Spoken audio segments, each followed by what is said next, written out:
तो ये एक क्वेश्चन है जो वैसे तो क्लास एग्जाम्पल में पढ़ाते हैं, 11वीं क्लास में काफ़ी वर्षों से पढ़ा रहे हैं, उस पर बेस्ड है, ये शेडो से बेस्ड है ना। तो ये डिफरेंशिएशन का बेसिक क्वेश्चन है ये। तो अब देखो इसमें क्या दे रखा है कि एक लैम्प पोस्ट दे रखा है और एक आदमी है जो दौड़ रहा है, तो उसकी परछाई पड़ रही है। तो जब आदमी दौड़ता है लाइट के आगे, तो जो लाइट को ब्लॉक करता है वो, उसकी वजह से उसकी शेडो पड़ती है। ये लाइट यहाँ पहुँच रही है, तो यहाँ पर इसकी इस तरह की एक शेडो आ जाएगी।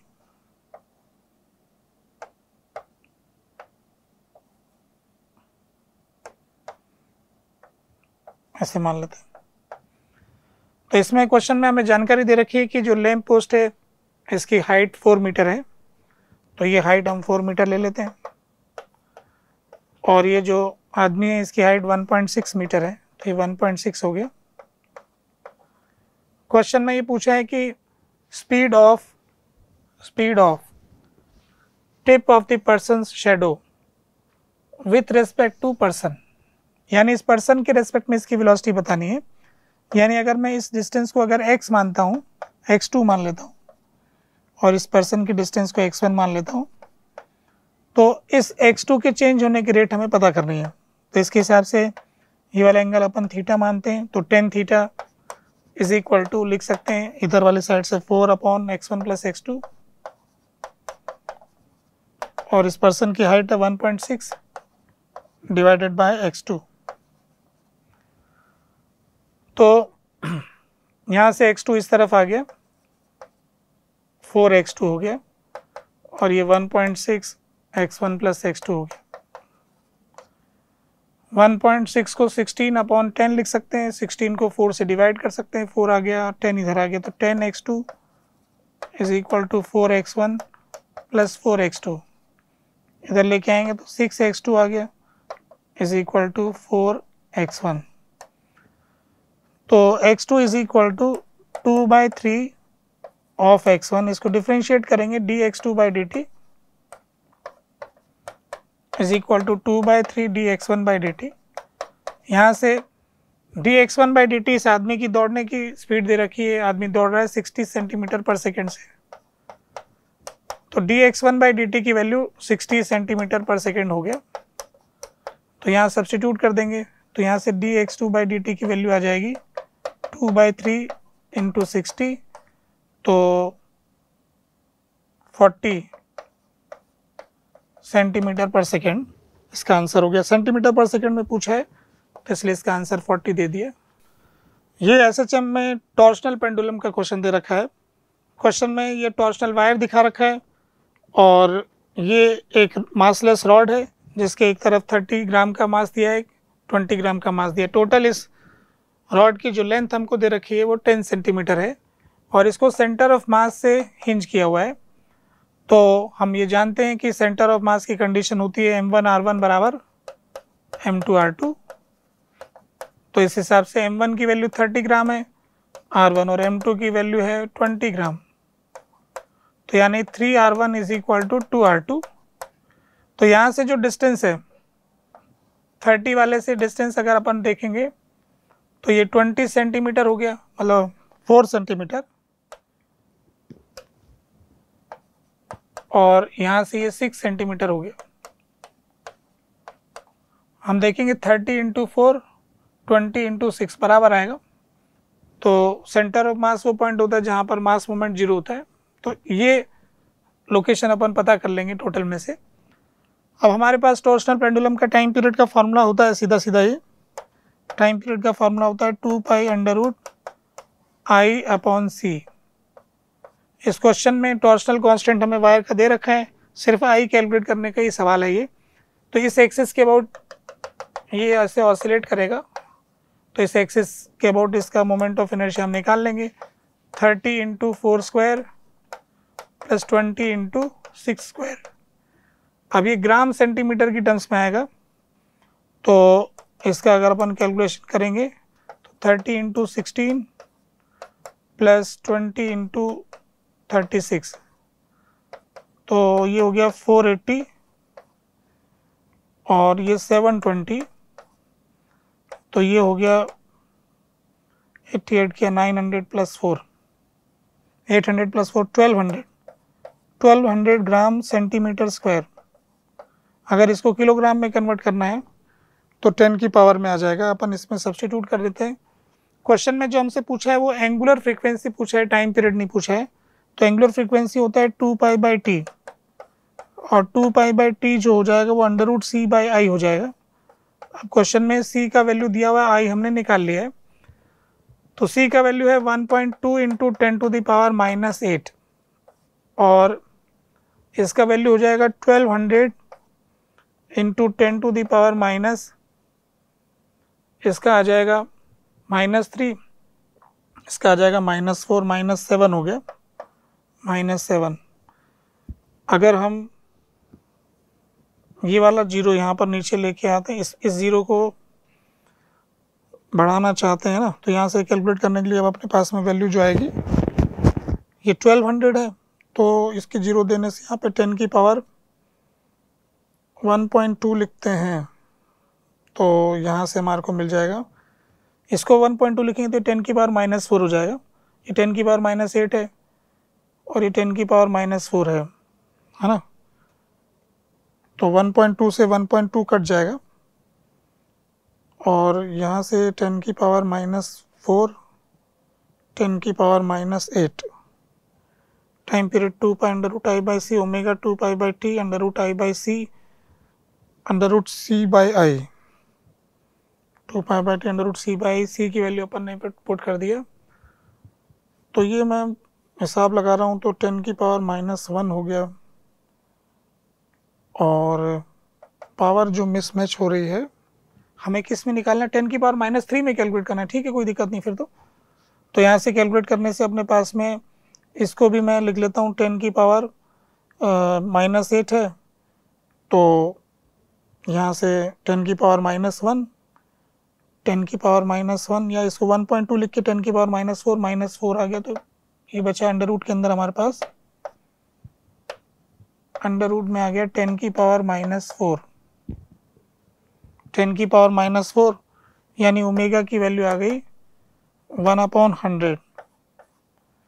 अब इसको ऊपर नीचे 10 से मल्टीप्लाई कर लेते हैं, तो इसको हम लिख सकते हैं 10 इंटू 10 की पावर -3।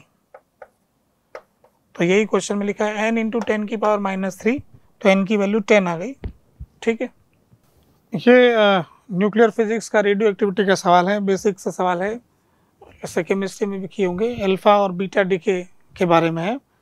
तो सभी स्टूडेंट्स जानते हैं कि जो अल्फा पार्टिकल होता है उसके अंदर तो जो हमारा कैलकुलेशन रहता है 2 और 4, और ऐसे बीटा के दोनों पार्टिकल होते हैं -1 0 और बीटा पॉजिटिव में +1 0।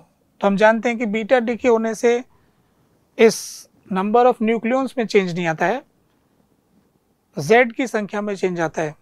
तो नंबर ऑफ न्यूक्लियॉन्स का चेंज हमें ये बताता है कि अल्फा डिके होगा। हम चारों ऑप्शन को देख रहे हैं, इसमें सारे ऑप्शन में ये पूछा है कि कितना पार्टिकल रिलीज होंगे इस पर्टिकुलर रिएक्शंस के अंदर। ये 4 रिएक्शंस दे रखी हैं, हमें पहचानना है कि कितना अल्फा बीटा पार्टिकल रिलीज होने वाले हैं। तो जो न्यूक्लियॉन की संख्या का चेंज है वो हमें अल्फा पार्टिकल्स की संख्या को बताता है। अल्फा पार्टिकल के रिलीज होने से Z में 4 का डिक्रीमेंट होता है। तो हम देख रहे हैं कि सभी चारों ऑप्शन में 4 डिक्रीज हो रहा है, 238, 234, 214, 210, 210, 206, 228, 224। तो इससे हमें पता लगे कि सभी में एक अल्फा तो होगा ही होगा। तो सारे केस में एक अल्फा है, और इनके ऑप्शंस को भी अपन ध्यान से देखेंगे तो पांचों ऑप्शन में एक ही अल्फा पार्टिकल है, यानी अल्फा वाइज तो पता करने का कोई खास बात है नहीं, इसमें बात बीटा पार्टिकल के पता करने की है। अब हम ये जानते हैं कि अगर एक अल्फा डिके होगा इसके अंदर तो इसमें क्या होने वाला है। देखो जैसे फर्स्ट वाली रिएक्शन है तो U92 है और 238, इसमें अगर अल्फा डिके होगा तो जो प्रोडक्ट बनेगा उसमें 90 और 234 आ जाएगा, और अल्फा पार्टिकल ऐसा आ जाएगा। तो हमको जो क्वेश्चन में दे रखा है वो 91 है। तो अब 91 कैसे हो सकता है, तो उसका तरीका ये है कि ये जो 90 वाला है उसको अगर 91 बनाना है तो कोई ऐसा और चाहिए जो -1 हो, क्योंकि इन नंबर को बैलेंस करना पड़ेगा। तो हम जानते हैं कि बीटा नेगेटिव में होता है, तो बीटा नेगेटिव में ऐसा आ जाएगा। तो एक अल्फ़ा और एक बीटा नेगेटिव ऐसा होगा। तो जो P वाला है इसके लिए एक अल्फ़ा और एक बीटा नेगेटिव, 1 अल्फ़ा पार्टिकल और 1 बीटा नेगेटिव पार्टिकल, यानी P वाले के साथ जो मैच खा रहा है वो फोर्थ वाला है, P के साथ फोर्थ वाला आ जाएगा। अब जो सेकेंड वाला ऑप्शन है PB, अगर हम इसके केस में देखते हैं तो इस वाले में देख रहे हैं कि हमारे पास जो है 214 है PB, 214 और 82। अगर इसमें एक अल्फ़ा डीके होगा तो ये 80 और 210 आ जाएगा, प्लस एक अल्फ़ा पार्टिकल आ गया। तो अब अपन को जो चाहिए वो तो 82 ही चाहिए, तो वो कैसे हो सकता है? तो 80 210, अगर इसका 82 हो रहा है 210, तो हमें कोई एक और पार्टिकल चाहिए जिसमें -2 आता है। तो -2 तो क्या होगा कि 2 बीटा पार्टिकल ले लेंगे, तो 2 बीटा पार्टिकल लेंगे तो इसमें ऊपर न्यूक्लियन में तो चेंज आएगा नहीं और ये दोनों बैलेंस हो जाएंगे। तो इससे हमें पता लगा कि इसके अंदर 2 बीटा नेगेटिव हो जाएगा। तो अब हमारे को ये चीज़ देखना है कि 2 बीटा नेगेटिव और एक अल्फ़ा पार्टिकल ऐसा तीसरे वाले ऑप्शन में दे रखा है, तो इस तरह से Q के लिए तीसरा ऑप्शन सही हो जाएगा। फिर इसके बाद में इन दोनों ऑप्शन में भी इसी तरह से देखेंगे, तो ऐसे ही अपन देख सकते हैं कि अगर मैं 2 अल्फ़ा करूँगा तो यहाँ से 81 से घट करके 79 हो जाएगा। 79 से मुझे 82 करना है, यानी 3 इंक्रीज़ करना पड़ेगा, तो मुझे 3 बीटा नेगेटिव पार्टिकल लेने पड़ेंगे जिससे ऐसा हो जाएगा। तो 3 बीटा नेगेटिव पार्टिकल जिसमें रिलीज़ होते हो, तो ऐसा सेकेंड वाले ऑप्शन में दे रखा है, तो इसलिए इसका सेकेंड वाला ऑप्शन हो जाएगा। फिर ऐसे ही अब इसमें जाएंगे तो 91 से 2 सब्ट्रैक्ट हो गया, तो यहाँ पर आ जाएगा 89। अब यहाँ पर देखो क्या होने वाला है कि PA जो है 91 to 28 से अगर अल्फ़ा पार्टिकल चला गया तो ये 89 to 24 प्लस अल्फ़ा पार्टिकल जो आएगा 2 और 4 ऐसा आ जाएगा। अब अपन को 89 वाले को 88 की टर्म्स में चाहिए, तो वो कैसे हो सकता है? तो हम जो चाहते हैं वो तो है 88 to 24, तो वो 89 to 24 प्लस हमारे को जो प्रोडक्ट चाहिए वो ये वाला चाहिए, मतलब एक्चुअली ऐसा लिखना पड़ेगा, जो हमने प्रोडक्ट लिखना है वो तो रिज़ल्ट है हमारा, ये हमारे पास है अब 89 वाले को 224, इससे हमको मिलना चाहिए 88। 89 से हम चाहते हैं 88 वाला आ जाए, तो 88 224। तो इसके लिए हमें फिर एक पॉजिटिव पार्टिकल रखना पड़ेगा, बीटा पॉजिटिव। तो बीटा पॉजिटिव का 1 और 0, तो ऐसा करने से 89 वाले से मैच खाएगा। तो इसका इसमें एक बीटा पॉजिटिव डिके होगा, तो 1 अल्फ़ा पार्टिकल और 1 बीटा पॉजिटिव डिके, यानी इसमें फिफ्थ वाला हो जाएगा। तो अब अपन को ऑप्शन देखना है कि P वाले के साथ 4, Q वाले के साथ 3, R वाले के साथ 2, ऐसा किस में दिया हुआ है? P वाले के साथ 4, Q वाले के साथ 3 और R वाले के साथ 2 और S वाले के साथ 1। तो एक अल्फ़ा पार्टिकल और एक beta positive particle, 1 alpha particle and 1 beta positive particle, 1 alpha particle and 1 beta positive particle. मुझे ऐसा लग रहा है कि यहाँ पे प्रिंटिंग एरर हो रहा है, तो ये जो यहाँ पर होगा फोर्थ वाले में, इस जगह पर यहाँ पर ऐसा होगा कि ये बीटा पॉजिटिव ना होकर के बीटा नेगेटिव होगा।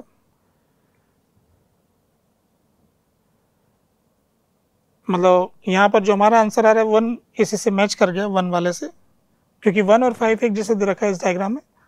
यहाँ पर एक प्रिंटिंग एरर दिखती है, उसको सही कर लेंगे। तो इसका 1 वाला आंसर मैच कर रहा है, यानी कि यहाँ पर जो हमने ऑप्शन सेलेक्ट किए उनमें से ए वाला आंसर हो गया। ठीक है, ये क्वेश्चन रेडिएशन के बारे में है, और रेडिएशन में अगर हम जानेंगे तो यहाँ पर हमें क्या दे रखा है कि एक लिस्ट दे रखी है जिसमें कुछ टेम्परेचर दे रखे हैं ब्लैक बॉडी रेडिएशन के बारे में, कि 2000 केल्विन, 3000 केल्विन, और फिर इधर देखेंगे तो 5000 केल्विन, 10,000 केल्विन, ऐसे वैल्यूज़ दे रखी है।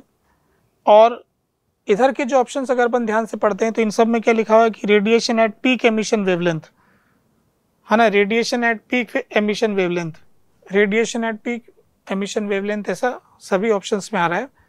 तो अपन वीन्स डिस्प्लेसमेंट लॉ जानते हैं, पीक एमिशन का मतलब जिसकी इंटेंसिटी सबसे ज़्यादा है उसके करस्पॉन्डिंग जो लेमडा आता है उस लेमडा के बारे में बात कर रही है, यानी lambda into T is equal to Wien's constant.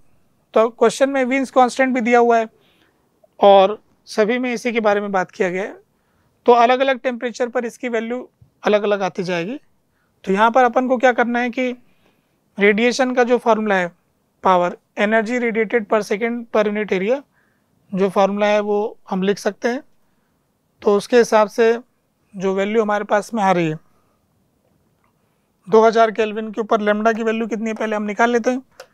तो लेमडा टेम्परेचर तो हमें दे रखा है, तो लेमडा की वैल्यू आ जाएगी B/T। एनर्जी ऑफ फोटोन लिखना चाहेंगे तो एनर्जी ऑफ फोटोन हम लिख सकते हैं hc/λ। hc/λ में लेमडा की वैल्यू पुट कर देंगे, hc डिवाइडेड बाय B/T, तो T ऊपर चला जाएगा तो hc/B आ गया। तो अगर अपन इसका वैल्यू कैलकुलेट करेंगे एनर्जी का तो 12400 electron volt angstrom divided by B। तो B का वैल्यू अपन देखते हैं तो ये आ रही है हमारे पास 2.9 into 10 to the power -3, 2.9 into 10 to the power -3 हो गया। तो अगर अपन इसका कैलकुलेशन देखें तो यहाँ से 10 की पावर -10 है और ये -3 होगा तो 10 की पावर -7 हो गया। फिर यहाँ से इसको और 3 डेसिमल तक यहाँ पे खिसका लेंगे तो ये आ जाएगा 10 की पावर -4। तो मैं ऐसा लिख सकता हूँ 12.4 divided by 2.9 into 10 to the power -4। अब एक टेम्परेचर इसमें छूट गया है इक्वेशन में, जो ऊपर T लिखा हुआ था, T मल्टीप्लिकेशन में लिख देता हूँ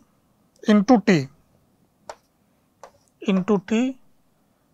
ये अपन को वैल्यू मिल रही है इलेक्ट्रॉन वोल्ट में, ये T भी यहाँ अंदर मल्टीप्लाई कर देता हूँ, यूनिट बाहर लिख देता हूँ, T यहाँ लिख देता हूँ इलेक्ट्रॉन वोल्ट।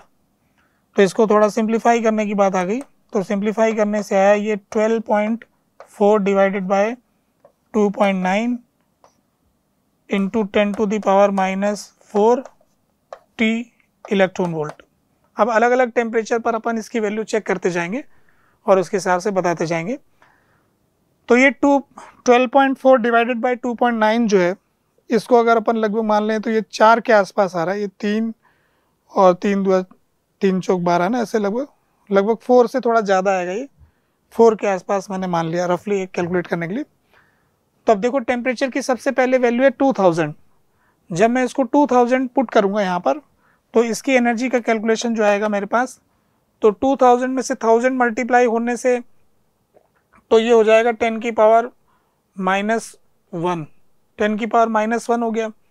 और फिर 2 से मल्टीप्लाई कर देंगे तो ये लगभग 0.8 के आसपास आ जाएगा ना।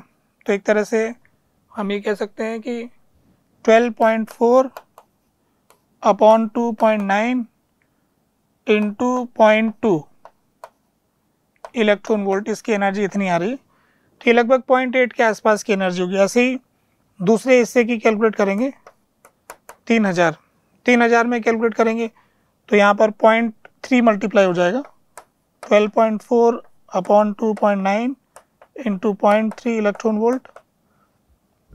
ऐसे ही 5000 में मल्टीप्लाई करेंगे तो इसकी एनर्जी हो जाएगी 12.4 अपॉन 2.9 इंटू 0.5 आ जाएगा। और फिर इसकी वैल्यू देखेंगे तो ये 10,000 से मल्टीप्लाई हो जाएगा तो ये 1 हो जाएगा, यानी ये 12.4 डिवाइडेड बाय 2.9 इलेक्ट्रॉन वोल्ट हो जाएगा। इस तरह से इन चारों के अंदर जो फोटोन है उसकी एनर्जी के संबंध में बात आ गई। तो अब देखो इनमें सारे ऑप्शन से अपन को तो मैच कराना है, तो मैच कराने की बात आती है। तो फर्स्ट वाली जो लिस्ट है इसमें देखो, the radiation at peak wavelength can lead to emission of photo electrons from a metal of work function 4 electron volt. तो इनमें से कौन सी रेडिएशन है जो एक मेटल से इलेक्ट्रॉन को एमिट करवा सकती है? तो अपन ये देख रहे हैं कि ये लगभग 0.8 के आसपास है, ये लगभग 1.2 के आसपास है और फिर इसकी वैल्यू देखेंगे तो ये लगभग 2 के आसपास है, 2 पॉइंट समथिंग, ये 4 पॉइंट समथिंग है। तो हमें पता चल रहा है कि एस वाला जो है वो फोटो इलेक्ट्रिक इफेक्ट करवा सकता है, क्योंकि इसकी एनर्जी वर्क फंक्शन से ज़्यादा आ रही है। तो हम कह सकते हैं कि एस वाले के साथ जो मैच कर रहा है वो है 1, एस वाले के साथ 1 मैच कर रहा है। फिर जैसे दूसरा वाला स्टेटमेंट देखते हैं। दूसरा स्टेटमेंट लिखा है कि the radiation at peak wavelength is visible to human eye. Human eye के लिए जो विजिबल होता है, तो हम ये जानते हैं कि ह्यूमन आई के लिए 1.6 इलेक्ट्रॉन वोल्ट से लेके 3.2 इलेक्ट्रॉन वोल्ट के बीच जो एनर्जी रहती है वो विजिबल लाइट में रहती है। तो अपन ये देख रहे हैं कि जो 5000 वाला है ना, इस वाले की जो एनर्जी आ रही है वो 1.6 और 3.2 के बीच में आ रही है। ये 4 पॉइंट समथिंग का आधा होगा, तो ये उसी रेंज में आ जाएगा, यानी ये विजिबल रेंज खा रहा है। तो इसका मतलब आर वाला सेकंड वाले से मैच खा रहा है, तो इसलिए अपन इसको सेकंड वाले से मिला देंगे। फिर इसके बाद में थर्ड वाला स्टेटमेंट देखते हैं। तो थर्ड वाले में लिखा है the radiation at peak emission wavelength will result in the widest central maxima of a single slit diffraction. Single slit diffraction के अंदर जो विड्थ होती है 2 लैम्डा डी बाई बी होती है। इसमें बी होती है स्लिट विड्थ, तो यहाँ से ये डी और बी तो फिक्स हो गया। लैम्डा जिसका ज़्यादा होगा तो उसका सेंट्रल मैक्सिमा का विड्थ ज़्यादा होगा। तो अपन को वाइडेस्ट चाहिए, वाइडेस्ट सेंट्रल मैक्सिमा चाहिए। तो W का मैक्सिमम वैल्यू चाहिए, तो उसके लिए लैम्डा की मैक्सिमम वैल्यू चाहिए। तो लैम्डा किसका सबसे ज़्यादा होगा उसी पर ही डिपेंड करेगा। तो लैम्डा किसका सबसे ज़्यादा होगा, जिसकी एनर्जी सबसे कम होगी। जिसकी एनर्जी सबसे कम होगी, हमारे पास एनर्जी का फॉर्मूला होता है hc बाय लैम्डा। तो लैम्डा ज़्यादा उसका होगा जिसमें hc बाय e एनर्जी सबसे कम होगी। तो एनर्जी सबसे कम किसकी आ रही, फर्स्ट वाले की आ रही। तो जो फर्स्ट वाला ऑप्शन है हमारे पास, मतलब फर्स्ट वाला ऑप्शन से मेरा मतलब ये है कि इधर वाली साइड में जो 2000 पी वाला है, पी वाले की एनर्जी सबसे कम है क्योंकि 2000 केल्विन पर है। तो इसके करस्पॉन्डिंग लैम्डा सबसे ज़्यादा होगा, तो विड्थ सबसे ज़्यादा होगी। तो इसका मतलब पी, ये जो पी वाला है मैच कर रहा है ये तीसरे वाले से, ये जो तीसरा स्टेटमेंट है हमारा उससे मिल रहा है। तो अपन इसको तीसरे वाले से मिला देंगे। फिर इसके बाद में चौथा स्टेटमेंट देखते हैं। The power emitted per unit area is 1/16 of that emitted by the black body at temperature 6000 kelvin. तो हम जानते हैं कि ब्लैक बॉडी रेडिएशन की जो पावर का फार्मूला होता है वो सिग्मा इंटू टी की पावर 4 होता है। अब 6000 केल्विन पर जो एमिशन होगा उसका 1/16 चाहते हैं। तो 1/16 होने के लिए टेम्परेचर जो है 1/2 करना पड़ेगा। 1/2 करने से 1/2 की पावर 1/16 हो जाएगा। तो 6000 का आधा टेम्परेचर होता है 3000 केल्विन। तो इसमें 3000 केल्विन टेम्परेचर हमें इस ऑप्शन में दे रखा है यहाँ पर। तो ये इसके अंदर ये फोर्थ वाला हो जाएगा स्टेटमेंट 3000 वाले के साथ। फिर इसके बाद में नेक्स्ट वाला जो स्टेटमेंट है वो ये दे रखा है कि the radiation at peak emission wavelength can be use to image human bones. Human bones के लिए हम जानते हैं कि हमें एक्सरे की ज़रूरत पड़ेगी, और एक्सरे की जो एनर्जी होती है वो होती है 1000 times of visible light. Visible light की जो एनर्जी होती है उससे 1000 गुना होती है। तो विजिबल लाइट की एनर्जी अपन ने 1.6 से 3.2 देखा था। तो इसकी एनर्जी एक तरह से 1000 से लेकर के माने 1600 से लेकर 3200 इलेक्ट्रॉन वोल्ट की वैल्यू चाहिए। तो अपना आंसर तो हाईएस्ट जो आ रहा है वो 4 पॉइंट समथिंग आ रहा है। तो 5 वाला किसी से नहीं मिल रहा है। तो इस तरह से ये इसका मैच हो गया। तो इसके हिसाब से अपन इसमें से सेलेक्ट कर लेंगे। तो P वाले का 3 है, Q वाले का 4 है, R वाले का 2 है और S वाले का 1 है। ऐसा C ऑप्शन में मिल रहा है। ठीक है, ये एक LCR सर्किट का AC सर्किट का क्वेश्चन है, सीरीज सर्किट। तो सबसे पहले अपन क्या करते हैं, इसका AC सर्किट को ड्रॉ कर लेते हैं, L, C और R। क्वेश्चन में हमें दे रखा है कि L की वैल्यू जो है वो 50 मिली हेनरी है और जो सोर्स है उसका 45 साइन ओमेगा टी दे रखा है, सी का वैल्यू नहीं पता है, आर का वैल्यू नहीं पता है, और हमें कुछ चीज़ें पूछी है, आई नोट क्या है, क्वालिटी फैक्टर क्या है, बैंडविड्थ क्या है, तो ये कुछ वैल्यू सॉल्व करने से अपन को मिलेगा। क्वेश्चन में ये जानकारी दे रखी है कि रेजोनेंस की जो ओमेगा है वो 10⁵ है, इस ओमेगा पर रेजोनेंस होता है। तो इसकी सहायता से अपन कैपेसिटेंस को कैलकुलेट कर सकते हैं, क्योंकि हम जानते हैं कि रेजोनेंस की कंडीशन में एक्सएल बराबर एक्सी होता है, और एक्सएल होता है ओमेगा रेजोनेंस इंटू एल, और ये हो गया ओमेगा रेजोनेंस इंटू सी। तो यहाँ से सी की वैल्यू आ जाती है कि C is equal to 1 omega resonance का स्क्वायर इंटू एल हो गया। तो यहाँ वैल्यू पुट कर देंगे 1/10⁵ का 2, और एल हो गया 50 इंटू 10⁻³ इसका हम ऊपर नीचे 2 से गुणा कर लेंगे। तो ऐसा करने से हमें कैपेसिटेंस मिल जाएगा 2 इंटू 10⁻⁹ फैराड। तो कैपेसिटेंस की वैल्यू हमको मिल गई। इसके अलावा हमें एक जानकारी दे रखी है कि जब ओमेगा की वैल्यू 8 इंटू 10⁴ होती है, उस समय जो इनका करंट एम्पलीट्यूड है वो 0.05 आई नॉट हो जाता है, और आई नॉट एम्पलीट्यूड कब है, जब रेजोनेंस की कंडीशन है। तो एट रेजोनेंस हम जानते हैं कि एक्सएल बराबर एक्सी होता है और Z is equal to R होता है। तो जो करंट की पीक वैल्यू है वी नॉट, तो वो होता है वी नॉट बाय आर। तो वी नॉट की वैल्यू तो 45 है और आर हमें पता नहीं है, ऐसा रेजोनेंस की कंडीशन में हो गया। परंतु जब ओमेगा की वैल्यू इतनी दे रखी है, तो उस पोजीशन में क्या होगा, for omega is equal to 8 into 10⁸, इस 10⁴ 8 इंटू 10⁴ रेडियन पर सेकेंड, अगर इतना ओमेगा है तो उस केस में z का वैल्यू अपन को कैलकुलेट करना पड़ेगा। तो पहले अपन एक्सएल कैलकुलेट कर लेते हैं, जो कि ओमेगा इंटू एल होता है। तो ओमेगा की वैल्यू 8 इंटू 10⁴ है, और एल की वैल्यू 50 इंटू 10⁻³ है। तो इसको सॉल्व करने से ये आ जाएगा 4000 ओम।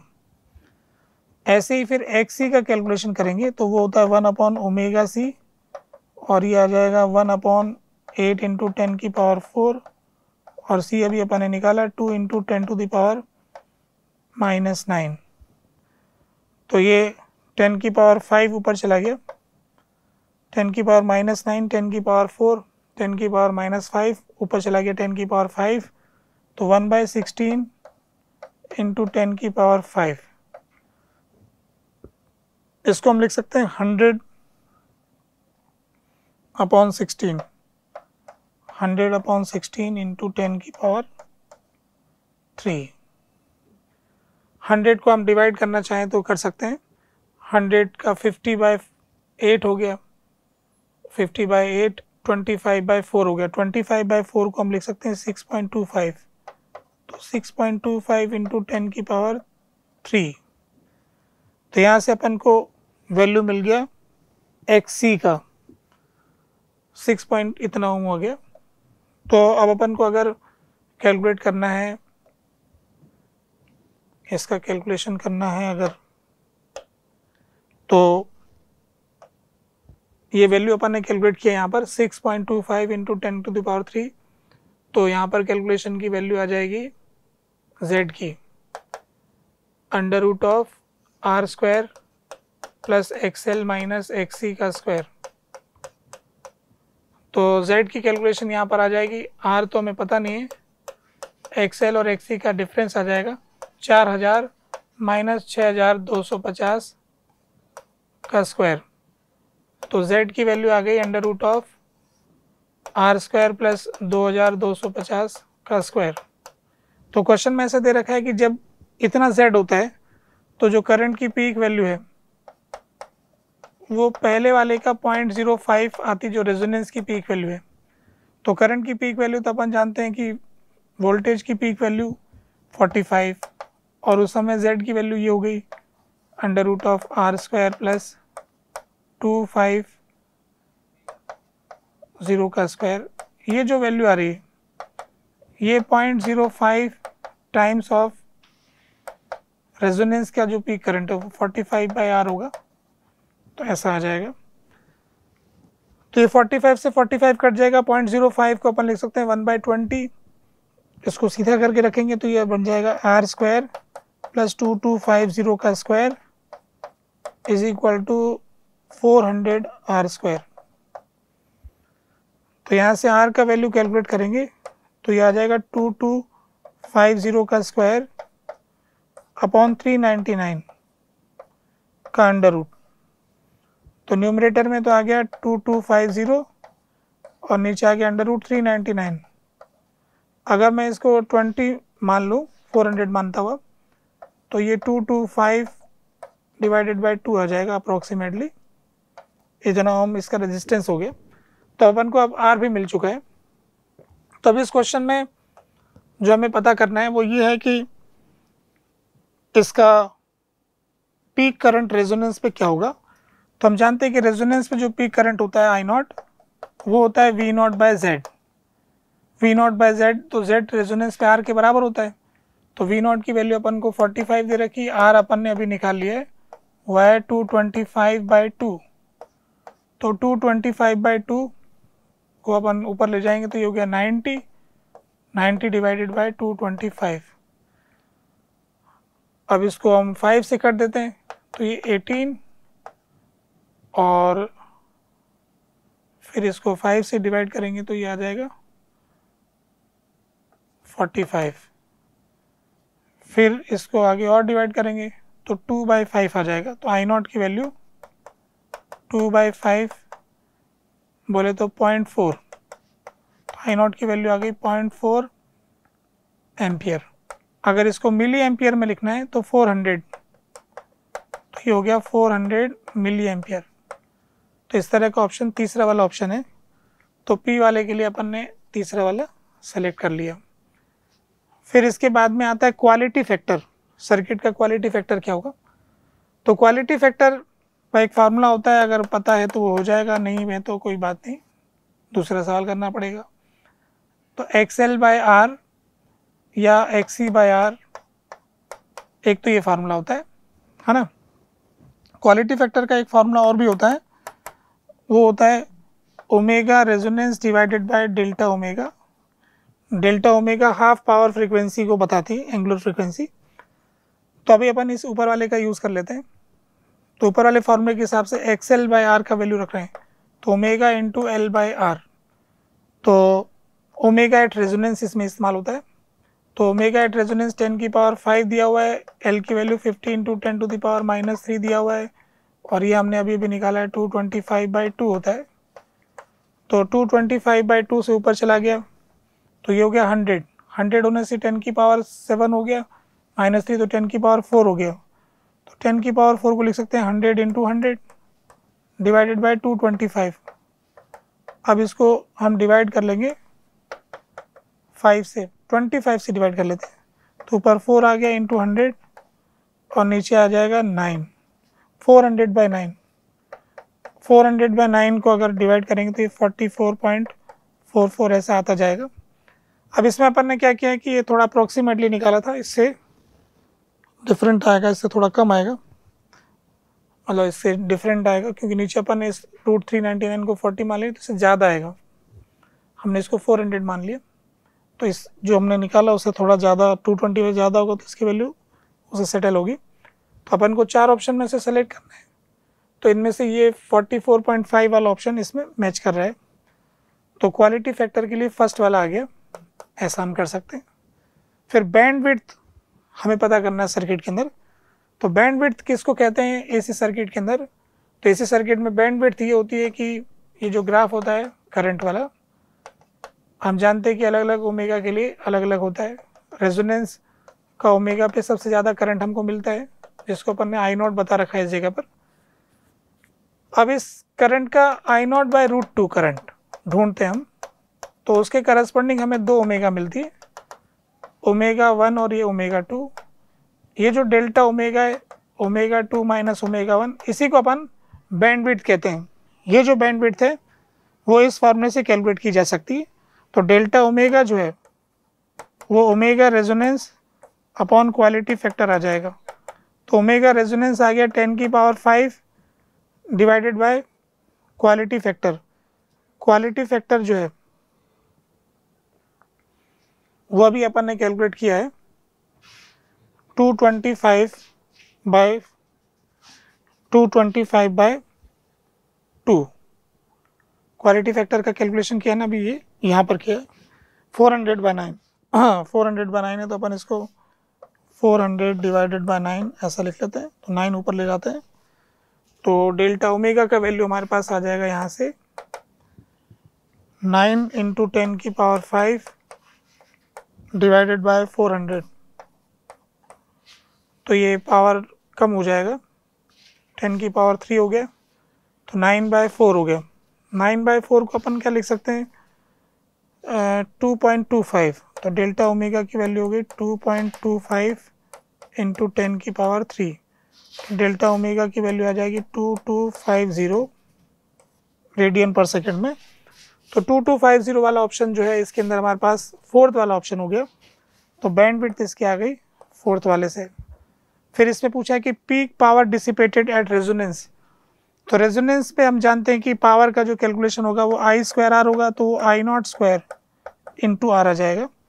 I0 का वैल्यू अपन ने कैलकुलेट कर लिया पहले वाले पार्ट में ही, वो आया था 0.4। तो 0.4 का स्क्वायर × R। R का कैलकुलेशन हमने किया था 225/2 225/2।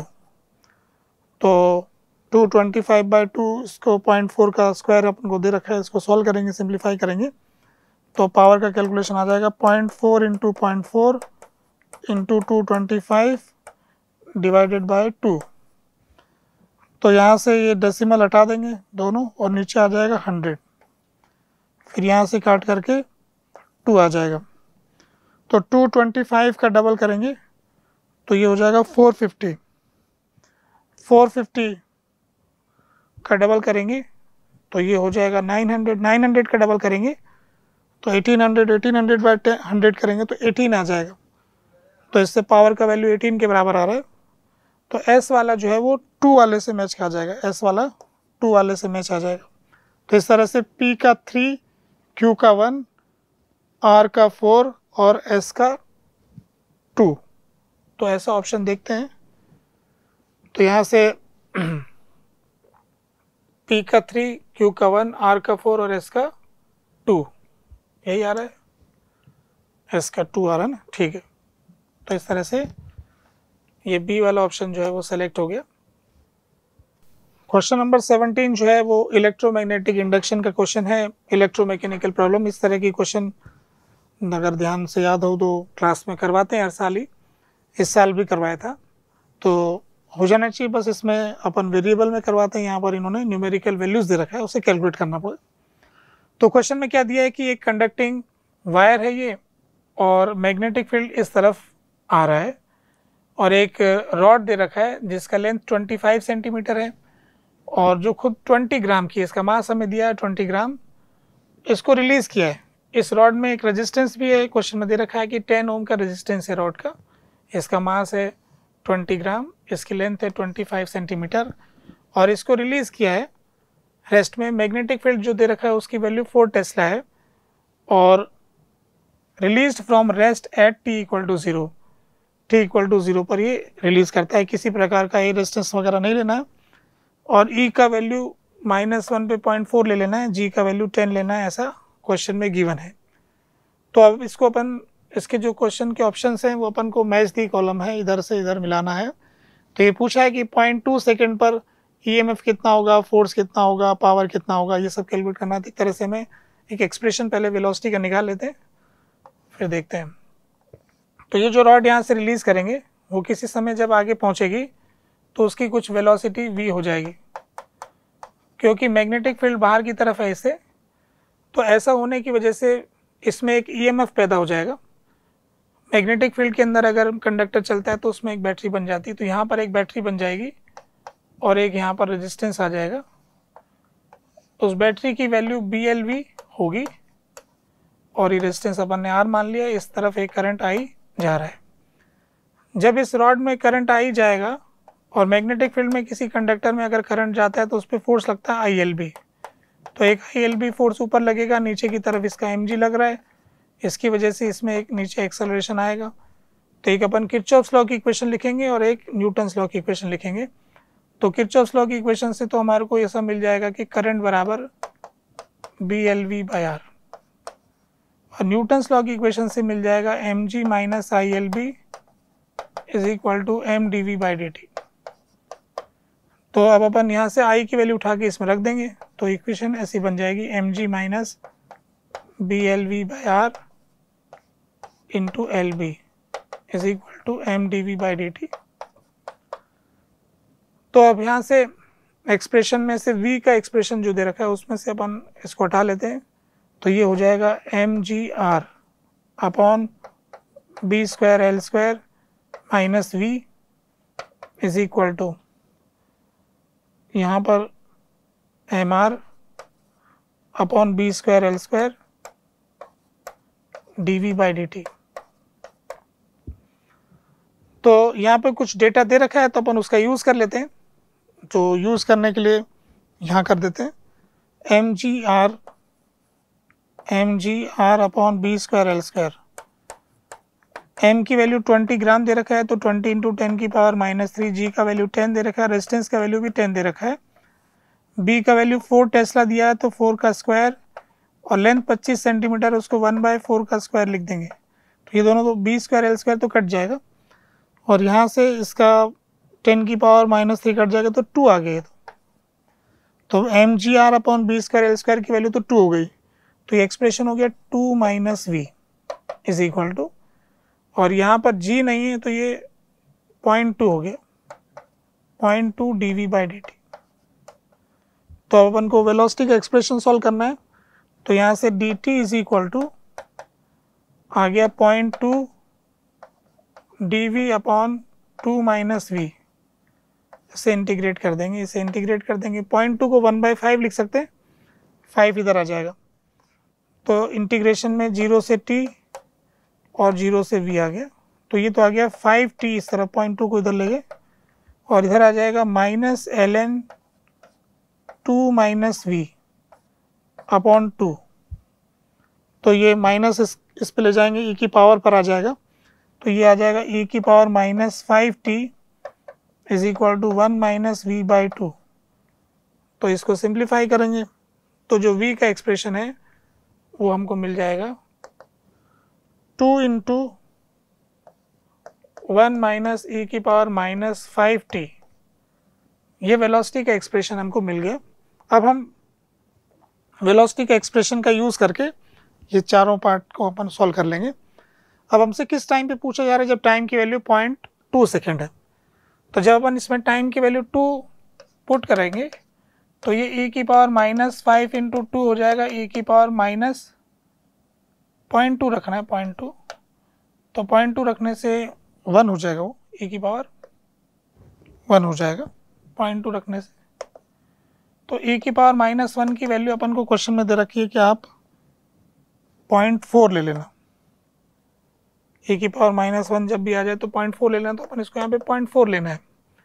तो यहाँ से वेलोसिटी की वैल्यू देखेंगे तो 1 माइनस 0.4 इंटू 2 इंटू 1 माइनस 0.4, तो इससे आ जाएगा 0.6, तो 1.2 आ गया। तो वेलोसिटी की वैल्यू 1.2 आ गई।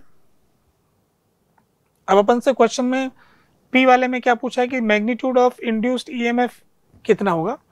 तो इंड्यूस्ड EMF का जो फॉर्मूला है हमारे पास वो होता है BLV। अब B की वैल्यू 4 है, L की वैल्यू 1/4 है, और V की वैल्यू 0.12 है, 1.2 है। तो 1.2 होने से आंसर 1.2 आ गया। तो इसलिए P वाले मैच कर रहा है तीसरे वाले के साथ, तो P को अपन तीसरे के साथ मिला देंगे। फिर अपन से पूछा है कि 0.2 सेकेंड पर मैग्नीट्यूड ऑफ मैग्नेटिक फोर्स कितना है। तो मैग्नीट्यूड ऑफ मैग्नेटिक फोर्स, तो मैग्नेटिक फोर्स का फॉर्मूला होता है ILB। अब I निकालना चाहते हो तो आपके पास में EMF की वैल्यू तो आ चुकी है 1.2, EMF 1.2 है, रेजिस्टेंस की वैल्यू 10 है, IL, L की वैल्यू 1/4, B की वैल्यू 4 हो गई। तो यहाँ से पता लग गया कि फोर्स की वैल्यू 0.12 आ गई, 0.12। तो क्वेश्चन में पूछा है magnitude of magnetic force, magnetic force की वैल्यू 0.12 आ गया, यानी फोर्थ वाला हो गया, तो क्यू वाला अब फोर्थ वाले से मैच हो जाएगा। फिर अपन से पूछा कि पावर डिसिपेटेड, तो पावर डिसिपेटेड निकालना चाहते हैं तो पावर होता है I²R, और I का वैल्यू अपन निकाल चुके हैं, I की वैल्यू 0.12 है, तो 0.12 into 0.12 I² into R, R की वैल्यू 10 हो गई, तो इससे अपन को मिल जाएगा 0.144, 0.144। तो इसको राउंड ऑफ करेंगे 2 डेसिमल तक तो ये 2 वाले के साथ आ जाएगा 0.14, तो इसलिए R वाले का इसमें 2 वाला हो जाएगा। फिर पूछा है कि magnitude of terminal velocity of the rod in meter per second, यानी फाइनली क्या वेलोसिटी होगी। तो इस इक्वेशन में t की वैल्यू इनफाइनाइट पुट करेंगे तो ये 0 हो जाएगा, तो v की वैल्यू 2 के बराबर आ जाएगी, तो टर्मिनल वेलोसिटी इसकी 2 के बराबर हो जाएगी, जो कि 5th वाले ऑप्शन में दे रखा है। तो इस s वाले का अपना आंसर हो जाएगा 5 वाला। तो p वाले का 3, q वाले का 4, r वाले का 2 और s वाले का 5। तो ऐसा अगर अपन ऑप्शन देखेंगे तो p वाले का 3, q वाले का 4, r वाले का 2 और s वाले का 5, ऐसा d ऑप्शन में दे रखा है, तो इसलिए d इसका आंसर हो गया। ठीक है।